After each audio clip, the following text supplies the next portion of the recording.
ప్రారబ్ధాన్ని హరించేవాడు హరి. భగవంతునికి అన్నింటినీ అర్పితం చేస్తే మీకు ఏ బాధ్యతలో ఉండవు. మంచిది చెడ్డదని లేదు, ఏదైనా సరే పరమాత్మని ఇచ్చా అని నిశ్చలంగా ఉండాలి.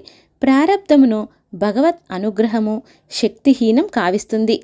డాక్టర్లు మత్తుమందు ఇచ్చి ఆపరేషన్లు చేసినప్పుడు ఆ నొప్పి ఎట్లా తెలియదో అట్లనే దైవానుగ్రహం ఉంటే ప్రారబ్ధపు దుష్పరిమాణం మనస్సును తాకదు.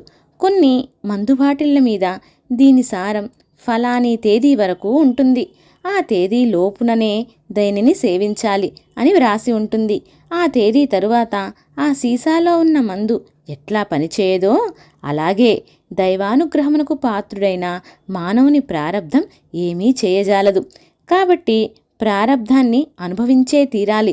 బ్రహ్మాదులు కూడా దానిని తప్పించుకోలేరు అని అనకూడదు.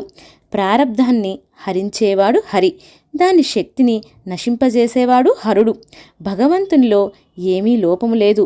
లేడనేవానికి లేడు, ఉన్నాడనేవానికి ఉన్నాడు, ఎచ్చటా లేడు అని హిరణ్యకశిపుడు చెప్పడం వలన వానికి ఎచ్చటనో దొరకలేదు.